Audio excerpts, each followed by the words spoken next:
Assalamualaikum warahmatullahi wabarakatuh. The Honorable Miss Hikmah Prapitasari, the lecturer of third semester of SFL class. Let me introduce myself. My name is Muhtadin, and my student ID is 435241015. This meeting, I will explain my resume that in SFL, it is explained that content is divided into two main layers.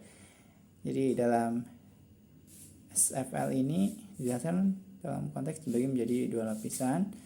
The first is context of culture or genre. In this, the outermost layer of context relating to the social process and the cultural background of the participant. Jadi untuk lapisan pertama itu ada lapisan terluar yang berkaitan dengan proses sosial dan latar belakang budaya para pesertanya. Terus ini juga disebut genre. Terus genre is described as the flow or type of text similar to how music has genres, pop, rock, and jazz. Jadi genre itu digambarkan sebagai aliran atau jenis teks. Jadi dengan bagaimana musik memiliki genre kayak misalnya pop, rock maupun jazz. And the second context of situation or register. Jadi yang kedua itu adalah konteks situasi atau register. So in this second layer within the context of culture. Untuk lapisan kedua ini dalam konteks budaya. It is referred to as register. Jadi ini itu disebut register. Registers is composed of three interconnected aspects that influence language choices, spell, tenor, and mode. Jadi register itu terdiri dari tiga aspek yang saling terkait yang mempengaruhi pilihan bahasa, kayak misalnya medan, tenor, dan juga modus.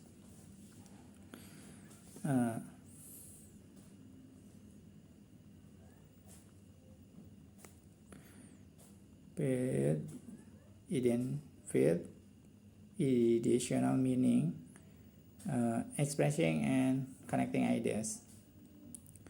Di field ini makna ideasional yang mana mengungkapkan dan juga menghubungkan ide. Definition, subject matter or topic activity. Jadi field ini pokok bahasa atau topik aktivitas atau apa yang terjadi.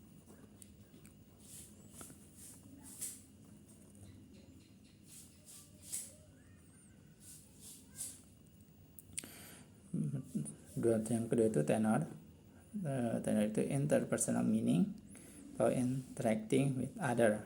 Jadi atau interpersonal atau berinteraksi dengan orang lain. So the definition, the social role and relation between participant. Peran sosial dan hubungan antar partisipan, siapa yang terlibat dan bagaimana hubungan mereka, kayak misalnya guru sama murid. Kalau misalnya dimasukkan ke dalam realisasi linguistik itu seperti kayak komentar, pernyataan, pertanyaan. Selanjutnya itu ada mode textual meaning, jadi cohesive text. Jadi mode itu mana tekstual yang mana menciptakan teks yang kohesif. The definition mode is the channel of communication such as spoken or written language or symbol. Jadi definisi dari makna tekstual itu saluran komunikasi baik berupa bahasa lisan atau tulisan ataupun simbol. Itu kayak tema klausa, struktur, teks, dan kohesi. based on social process of purpose. Jadi berdasarkan proses atau tujuan sosial, there are 5 types of text which are grouped into 5 main genres. Jadi ada 5 jenis teks yang dikelompokkan menjadi 5 genre utama. First one is narrating atau naratif atau menceritakan. Narrative is telling story or experience. For example is narrative or literary description.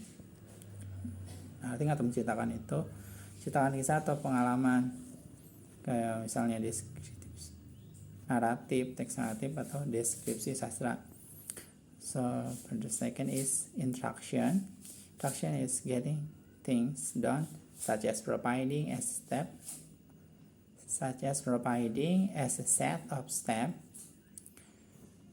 Jadi yang kedua itu interaction atau menginstruksikan atau melakukan sesuatu seperti memberikan serangkaian langkah. For the example is procedure, instruction, direction. Jadi buat contohnya itu kayak prosedur, instruksi atau juga petunjuk. Terus yang ketiga itu describing, classifying and describing object, place or event.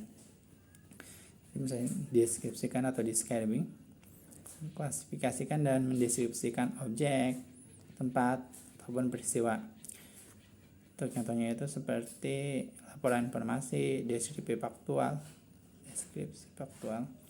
Selanjutnya nomor 4 itu adalah explaining atau menjelaskan.